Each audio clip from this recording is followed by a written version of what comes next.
Il y a des moments dans le football où le masque tombe, où le vernis du fair play et du respect des institutions s'effrite pour laisser voir le vrai visage de certains acteurs du football européen. Et ce qu'on voit aujourd'hui, les gars, c'est laid, c'est arrogant et c'est d'une condescendance qui ne devrait plus exister en 2025.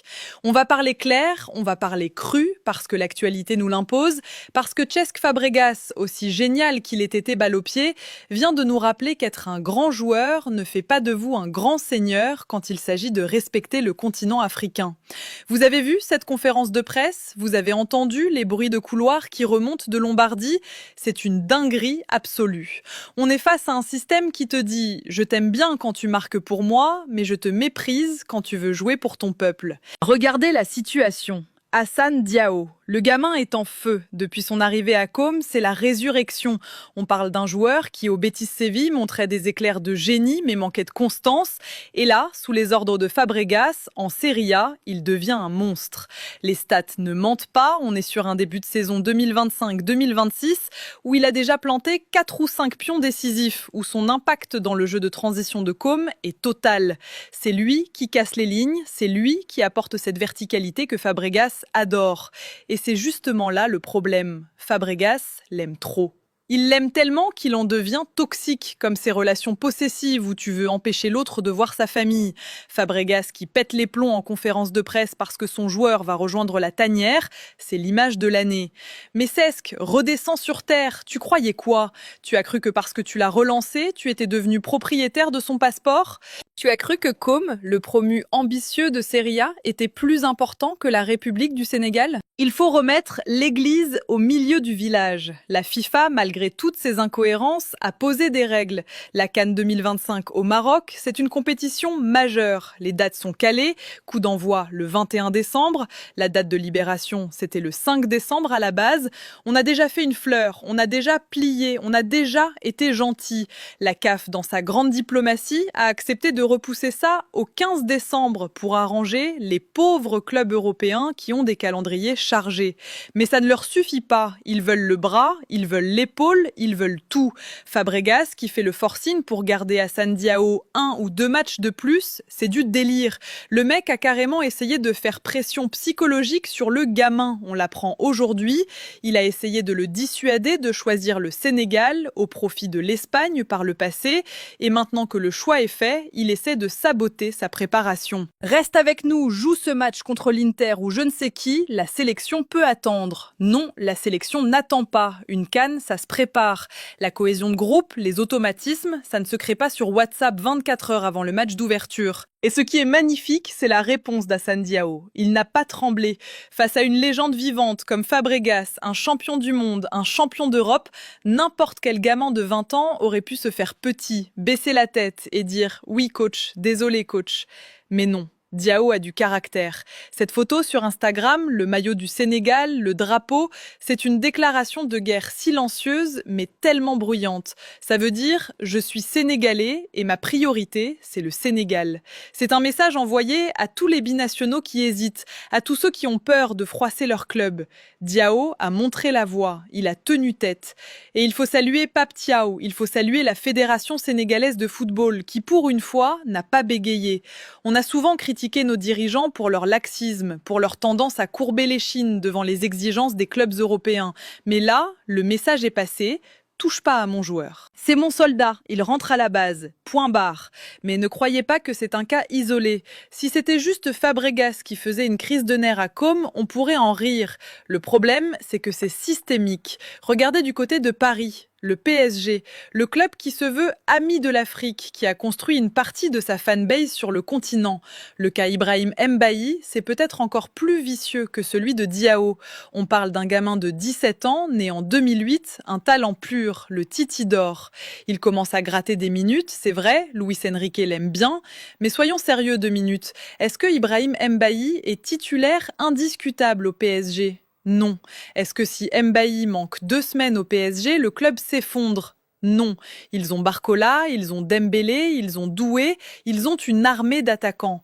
Et pourtant, ils font le forcing pour le bloquer. Pourquoi? Pour la Coupe intercontinentale, pour aller jouer contre Flamengo ou Pachuca le 18 décembre. Ils veulent le garder sur le banc au cas où pour jouer 10 minutes en fin de match s'il y a 3-0 plutôt que de le laisser aller préparer la CAN avec son pays.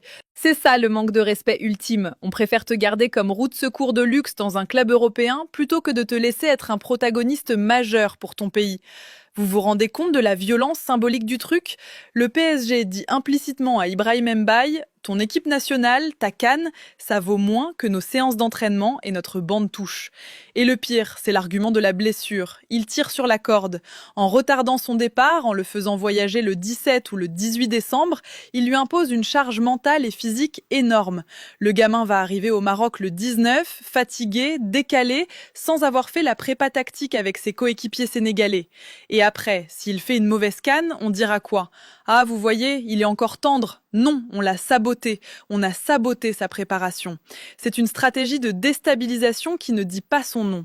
Rappelez-vous les discours de Gianni Infantino, le président de la FIFA, toujours un grand sourire quand il vient à Dakar ou à Abidjan.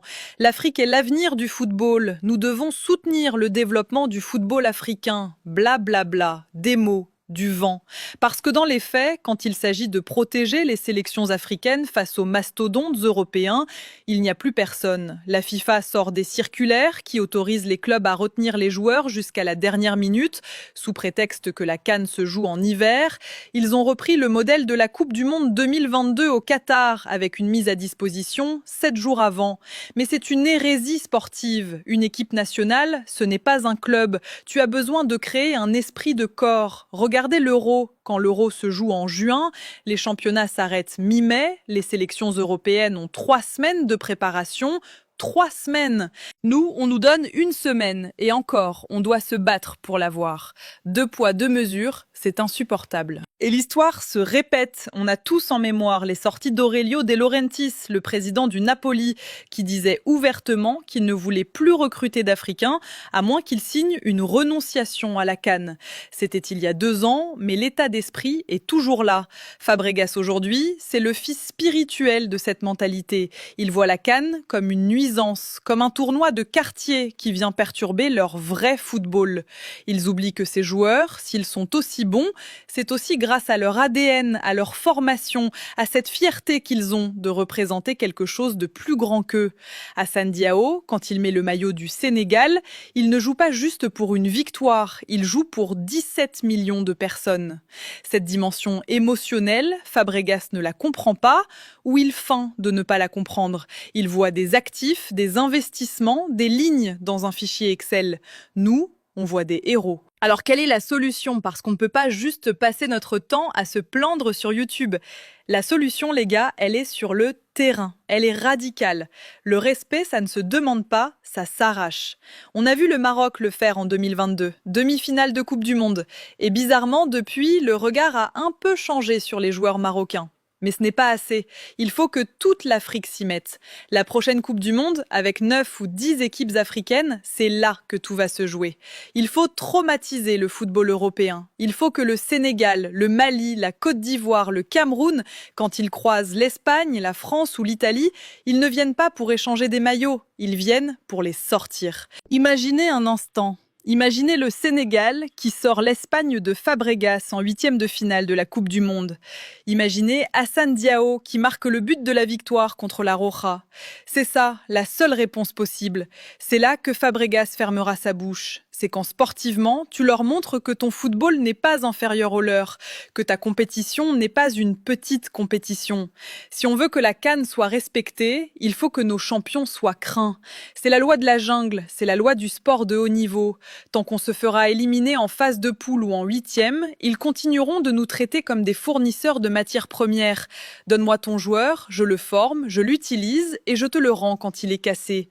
Non. C'est fini ça. Et c'est pour ça que la posture de Pape Thiaw et d'Aliou Cissé, s'il est toujours dans les parages ou dans l'ombre, est cruciale. Ils doivent être inflexibles. Si un joueur arrive en retard sans raison valable, sanction. Si un club fait du chantage, Plainte à la FIFA. Il faut arrêter d'être les gentils garçons de la classe. Regardez comment font les Sud-Américains. Quand l'Argentine appelle un joueur, même blessé, il part. Messi, quand il a une douleur à l'ischio, il prend l'avion pour Buenos Aires. Et le PSG ou l'Inter Miami ne disent rien. Pourquoi? Parce qu'ils ont peur de la fédération argentine, parce qu'ils respectent le poids de l'Albiceleste. Nous, on doit arriver à ce niveau de rapport de force. Le Sénégal est champion d'Afrique en titre, ou ex-champion selon le contexte 2025. C'est une puissance mondiale. On ne doit plus négocier comme si on était le FC Trifouilly-les-Oies. Pour revenir à Ibrahim Mbaye, j'espère qu'il a les épaules solides. À 17 ans, se retrouver au cœur d'un conflit géopolitique sportif, c'est lourd. Mais c'est aussi un test de caractère. S'il arrive à la CAN avec la rage, avec l'envie de prouver au PSG qu'ils ont eu tort de le retenir, il peut tout casser. C'est souvent dans l'adversité que les grands joueurs se révèlent. Peut-être que ce bras de fer va forger une génération de guerriers, des mecs qui savent que rien ne leur sera donné, que le système est contre eux et qui vont utiliser cette colère comme carburant. Si Assane Diao arrive au Maroc avec la haine de Fabregas dans les veines, il va courir 2 fois plus vite, il va tacler 2 fois plus fort. Et c'est tout bénef pour nous. Mais attention, ne nous trompons pas de combat. Le joueur n'est pas l'ennemi. Diao et Mbaye sont les victimes dans cette histoire. Ils sont pris en étau entre leur employeur, qui les paie, et grassement, et leur patrie qu'ils aiment. Il ne faut pas que le public sénégalais leur tombe dessus s'ils arrivent avec un jour de retard parce que le club a bloqué le billet d'avion. C'est aux fédérations de faire le sale boulot juridique et politique. Les joueurs, eux, doivent se concentrer sur le terrain. Mais quel signal envoyé par Assane Diao, encore une fois? Je ne m'en remets pas. Choisir le Sénégal quand l'Espagne te fait les yeux doux, c'est déjà fort. Mais tenir tête à ton coach au quotidien, aller au clash dans le vestiaire pour défendre tes couleurs, ça, c'est de la grinta. C'est l'esprit lion. C'est ça qu'on veut voir. On a trop vu de joueurs par le passé qui inventaient des fausses blessures avant la CAN. Oui, j'ai mal au dos, juste pour ne pas perdre leur place en club. Là, on a une génération qui dit « je m'en fous de ma place en club, je veux jouer la CAN ».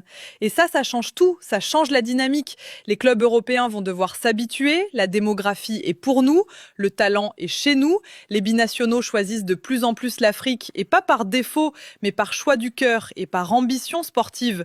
Lamine Yamal a choisi l'Espagne, c'est son choix, mais regardez combien d'autres reviennent. Brahim Diaz avec le Maroc, Assane Diao avec le Sénégal, Eliès Benseghir. La tendance s'inverse. Et ça fait peur à l'Europe. Ça fait peur à des gens comme Fabregas. Ils sentent qu'ils perdent le contrôle sur la marchandise.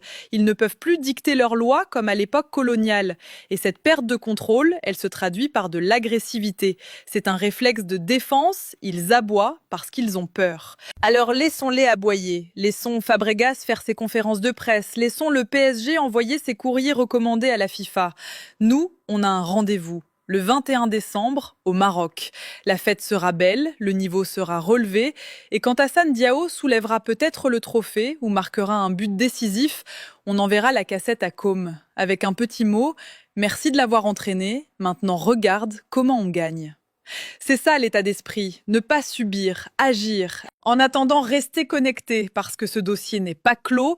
On va surveiller de très près l'heure d'arrivée des joueurs. Chaque minute de retard sera notée, chaque déclaration sera analysée.